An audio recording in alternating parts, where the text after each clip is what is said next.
Hello everyone, Emerald Elephant here with my very first speed build.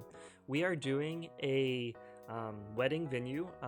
It's going to be based off a church, so it's kind of this mix between a small town country church and this big Catholic cathedral. Excuse me. So you'll kind of see I'm first laying out a quick little floor plan with some small bathrooms, 2 dressing areas, and then this big wedding reception area in the back. Or wedding ceremony area. The reception area is what I'm working, or what you see here, which will be the reception at the end. So trying to work out the stairs how I want them. We all know sometimes stairs can be a pain in the butt, but I made it work. So this is that general layout. You have that big wedding ceremony part there in the back, 2 dressing rooms and 2 bathrooms like I mentioned earlier. We're going to be using a lot of stuff from the Wedding Stories pack. That's pretty much the basis for the items that I'm using here. But there are some items thrown in from kind of all of the other packs, so just kind of keep an eye out. I'll try to point them out when I can. So this is where that inspiration from that Catholic church came into effect, or that Catholic cathedral, where they have these kind of archways on the side that's separating this kind of main room from 2 walking corridors on the side. Kind of separates the windows from kind of where everybody else is going to be mingling. Okay, so continuing to work, I chose this specific brick on the outside because I thought it looked kind of a little retro. It was very pretty, but it also was rugged at the same time. You can tell there's little imperfections, and that's exactly what I like about it, is that it's not perfect. So I tried to do the cool thing where you put a fence around a small square above your stairs, delete that square, and then it creates this open stairwell. The Sims wasn't working with me. It was leaving a weird piece of grass, so we're making it work. You'll see what I do with it later, how I get to cover that awkward area up. So working more on the ceremony area. So the very first part is to try to figure out lights. What lights do we have that look like they belong in the 1950s? Well, not very many, because remember, I'm doing this build for my 1950s Decades Challenge. So we don't have very many options, but I decided to go with this. It looks like it could be very formal, work well in a church, and it still has that kind of oldish vintage aspect to it. Putting down that fun aisle way, make sure you angle it the right way, which I struggled with a bit. And then doing this really pretty classic curtain backdrop. It's going to help break up my brick a little bit and give, if we do take photos, which of course we will because it's a wedding, gives that a little bit of a more formal look and kind of not just one texture. Beautiful little flower area behind the wedding arch, trying to make that wedding arch look a little more formal. Then we have our music area at the front. You can see where we just placed the piano, but on the opposite side of that, we're actually going to place a microphone as well as a violin if you want to get super bougie and have somebody sing at your wedding, or you want to write your loved one a song for the wedding, go right ahead. You have that opportunity here. Now's the time to place the pews. So this gets reworked a little bit a few times because we want to make sure that it fits just right, and that we have enough space to place flowers near the aisle. We have enough space so that people aren't crammed, and that they actually look neat. So using our Alt key to place these nice and close and overlap a little bit, not going to hurt gameplay at all. But trying to keep in mind that traditional church feel, that olden church feel. So here I wanted to fill up this area with some sort of floral arrangement, so I actually decided to go with these sofa tables, put them behind the pew, and then line the top of these tables with flowers. You'll notice all of my flowers that I use in this build are going to be very basic and very white. And that's on purpose. That's because I wanted to make sure that this build was kind of able to be transformed into for whatever wedding, or if you wanted to do a quick wedding, it's already set up for you. You don't really have to go in and change too much about it. But if we come in and you say, yeah, I would actually like to have red flowers, then you can easily go in right before the wedding, change everything to red, and it works out. But it's white to help with if we want to throw like a quick wedding within a day or two. I don't have to worry about that, especially if I'm streaming. Don't have to worry about it. It's already set up for me and ready to go.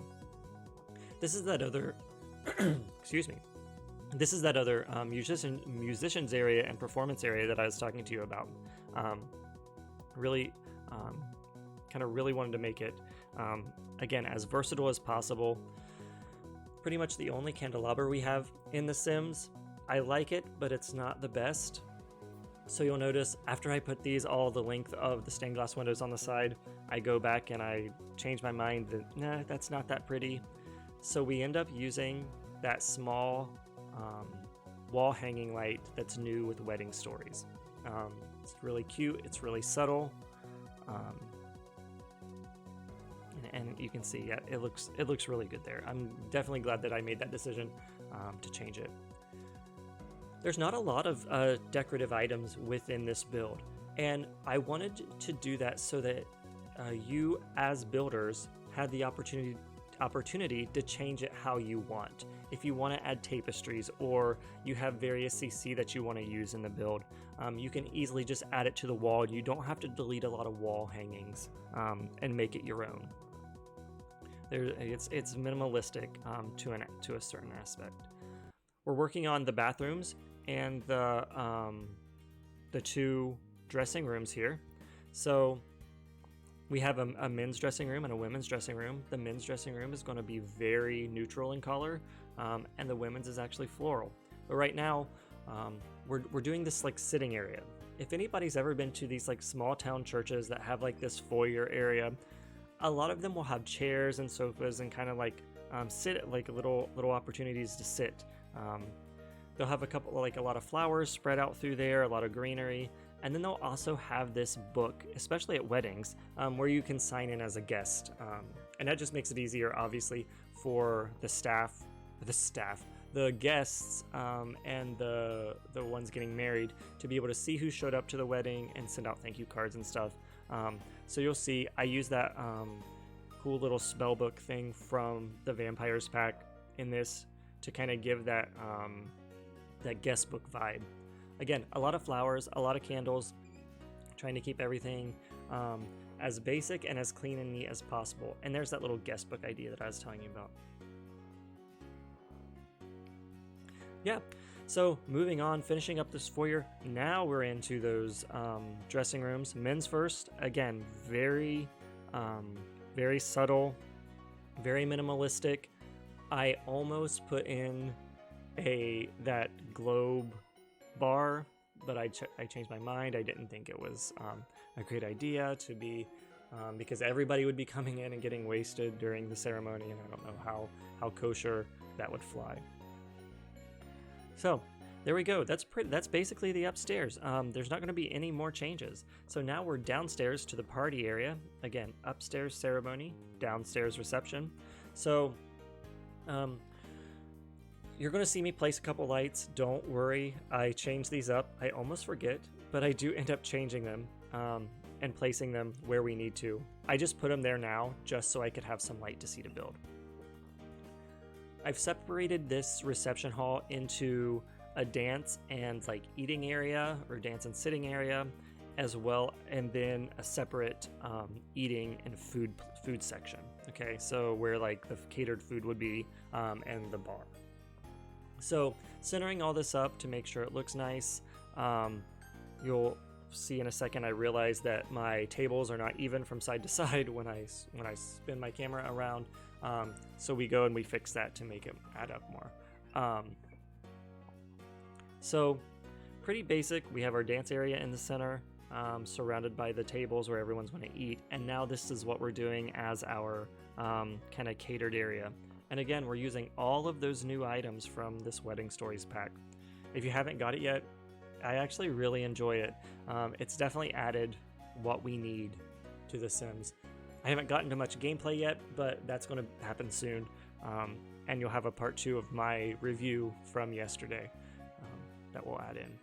Of course, since we are the 1950s, we got to add that record player. And we're pretty much done here. Just kind of doing some final little review things and seeing what needs, if anything else needs to go anywhere. But we're pretty much done. So I'm doing one final check to make sure I've put everything in that I want to from this pack.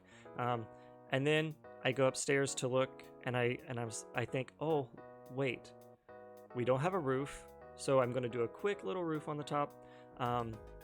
Kind of do some final adjustments, and then I get to use the fun round stained window, and that was pretty much one of the main reasons that I built the church like this, is because I wanted that cute round stained glass window at the top.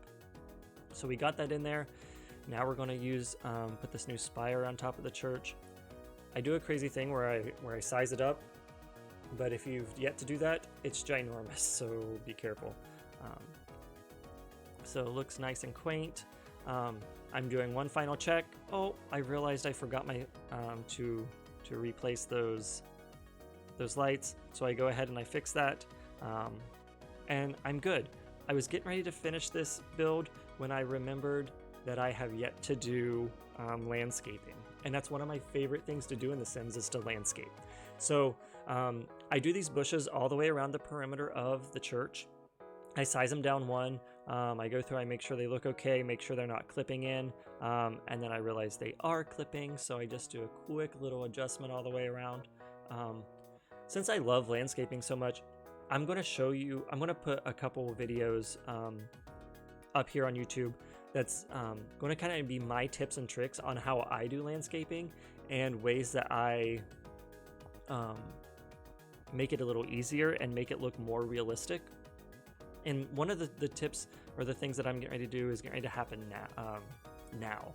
And I will layer. I do a lot of layering when I do landscaping. And this just adds more depth to the builds. And you'll see the depth that it adds when we, like right now, when we're putting it around these bigger bush lines.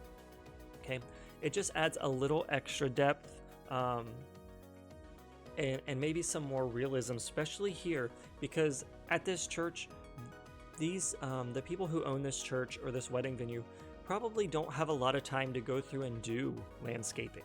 So we want to make it as simple as possible, and they might have a couple little weeds that we can't get around to mow or to pull a lot. So that's kind of what this is, but it also adds that definition and that depth to our bush that surrounds our church.